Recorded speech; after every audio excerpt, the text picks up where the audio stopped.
बच्चे का हृदय एक साफ सुथरी एक स्लेट की तरह होता है और उस स्लेट में जैसा हम लिखेंगे वैसे वो अंकित होगा। अगर माता पिता गुरु दरबार में जा रहे हैं, सत्संग में जा रहे हैं, साधु संतों का संग कर रहे हैं, तो बच्चे के अंदर भी वही संस्कार रोपित होंगे और बच्चा भी वही बात सीखेगा। और जो बचपन में सीखी हुई बात होती है वो बच्चे के मन में अधिक समय तक और हमेशा के लिए वो रोपित हो जाती है। हम बड़े होके अगर बच्चा बिगड़ गया और बड़े होके हम उसको कितनी पिटाई भी करें, उसको कितना भी कहें, लेकिन जब गलत रास्ते पे जब बच्चा बड़ा हो जाता है, परिपक्व हो जाता है, तो सुधरता नहीं है। जिस प्रकार से जब हम एक पौधा लगाते हैं और पौधा जब उसकी टहनी जब मुलायम होती है, अगर वो टेढ़ी हो जाती है तो माली उसको सीधी करता है। एक लकड़ी लाएगा, सुतली लाएगा और उसको जो है इस पेड़ से लगाएगा और उसको बांध देगा, जिससे कि वो पेड़ आगे चल के सीधा खड़ा होता है। लेकिन अगर माली इस पर ध्यान ना दे, उसको सीधा ना करे, तो आप देखेंगे कि जब पेड़ बड़ा होगा तो पेड़ जो है टेढ़ा आकार का लेगा, टेढ़ा ही बड़ा होगा। और जब वो परिपक्व हो जाएगा, उसका तना मोटा हो जाएगा, और तब माली कहे कि अरे अब मैं इसको सीधा कर देता हूँ, और चाहे वो कितनी मोटी मोटी बल्ली लाए, कितना मोटा रस्सा भी लाए, और चाहे कि मैं इस पेड़ को जो सीधा कर दूँ, तो कभी सीधा नहीं कर सकता। क्यों? क्योंकि उसका तना इतना मजबूत हो गया कि वो अपने स्थान से खिसक नहीं सकता, मुड़ नहीं सकता। तो ठीक यही स्थिति एक बालक की भी होती है। जब बालक छोटा होता है, उसका हृदय स्वच्छ होता है, साफ होता है, निर्मल होता है, तो हम जैसे उसके अंदर संस्कार डालें वो डाल सकते हैं। लेकिन अगर बच्चा प्रौढ़ हो गया, परिपक्व हो गया, और तब हम कहें कि बच्चे तू ऐसे रास्ते पे चल, ये कर वो कर, तो वो नहीं करेगा, क्योंकि वो उसकी आदतें जो है परिपक्व हो चुकी हैं, उसकी आदतें जो है मजबूत हो चुकी हैं, एक मजबूत तने की हो चुकी है, फिर नहीं बदल सकता। इसलिए आप लोगों के लिए आश्रमों का निर्माण किया जाता है कि आप लोग आएँ, वहाँ सत्संग सुने,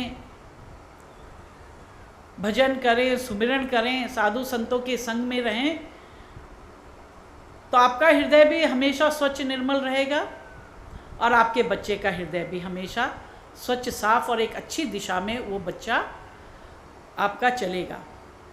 इसलिए हमेशा जो है निरंतर गुरु महाराज जी के गुरु दरबार की सेवा करती रहनी चाहिए, क्योंकि सेवा कभी विफल नहीं जाती है। सेवा का फल हमेशा ही हमें प्राप्त होता है। आपने जब रामायण पढ़ी होगी तो आपने पढ़ा होगा कि जब भगवान श्री राम रामेश्वर में जब पुल बना रहे थे, तो आपने गिलहरी का भी प्रसंग पढ़ा होगा कि कैसे एक गिलहरी वो भी सोचती कि भाई देखो सारे वन वानर जो हैं, नल नील हैं, सुग्रीव हैं, मानिए सब लोग जो है रामेश्वर में पुल का निर्माण कर रहे हैं, लेकिन वो गिलहरी एक छोटी सी जानवर थी, वो तो बड़े बड़े पत्थर उठा नहीं सकती थी। लेकिन उसके मन में विचार आया, मैं बड़े पत्थर तो नहीं उठा सकती, लेकिन मैं एक काम ज़रूर कर सकती हूँ। वो क्या करती है, समुद्र में जाती है, अपने शरीर को गीला करती है और फिर रेत में जाके लौटती है और अपने शरीर को पूरे रेत से भर लेती है। और फिर जहाँ पुल बन रहा था, तो एक पुल पत्थर के ऊपर दूसरा पत्थर रखेंगे तो बीच में दरार रह जाती है, तो दरार में जाके अपने शरीर को झाड़ती थी, जिससे कि उसके शरीर में जो लगी हुई जितनी भी रेत है उस दरार को भर दे। और यही क्रम वो निरंतर करती रहती है।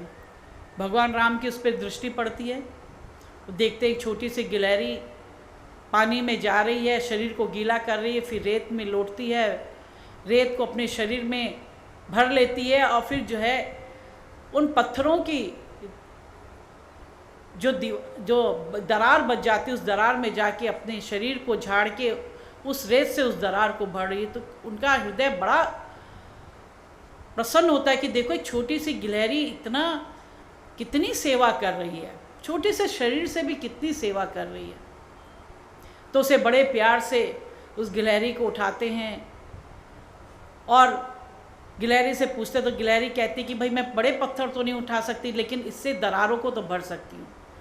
तो प्रभु राम उससे इतने अधिक प्रसन्न होते हैं कि उसको अपने हथेली में जब लेते हैं तो बड़े प्यार से उसको सहलाते हैं और बड़े प्यार से उसका आलिंगन करते हैं। तो ये कहा जाता है कि भारतवर्ष में जितनी गिलहरियाँ, उनके शरीर में जो है प्रभु राम के उंगलियों के जो है निशान है। जो आप लाइन देखते हैं वो प्रभु राम के उंगलियों के निशान हैं। और अगर आप लोग विदेश में जाएं, हम लोग विदेशों में भी जब जाते हैं तो इस बात को देखते हैं, क्योंकि भाई सुना था कि ऐसा है। तो वहाँ की अगर आप गिलहरियाँ देखेंगे तो उनकी गिलहरियों की जो पीठ में ना वो निशान नहीं होते, वो लाइन नहीं होती है। केवल भारत की गिलहरियों में ही वो निशान पाए जाते हैं। तो प्रभु राम ने इतनी छोटी सी जो थी जो जानवर था, गिलहरी थी, उसको जो है उसकी सेवा से प्रसन्न होके उन्होंने उसको अपने हृदय से लगाया, उसका आलिंगन किया और उसको बड़े प्यार से सहलाया। तो ये सेवा का फल था कि जो गिलहरी ने सेवा करी उसका फल उस गिलहरी को मिला। ठीक इसी प्रकार से हम तो एक प्रभु परमात्मा की कृपा से हम लोगों को इतना सुंदर एक शरीर मिला है, कितने सुंदर सुंदर हमको ये हाथ मिले हैं, कितने सुंदर सुंदर पाँव मिले हैं, कितना सुंदर ये आँखें, कान, सब कुछ हमको प्रभु परमात्मा की कृपा से मिला है। और इतना सुंदर शरीर पाकर भी अगर हमने गुरु महाराज की सेवा नहीं करी, गुरु दरबार की सेवा नहीं करी, तो इस शरीर का पाना व्यर्थ है। इस शरीर के पाने का कोई प्रयोजन नहीं है, कोई लाभ नहीं है। ये शरीर तभी उपयोगी है, तभी इसका लाभ है कि सुंदर स्वस्थ शरीर को पाके हम गुरु महाराज जी की सेवा करें, हम जो है गुरु दरबार की सेवा करें।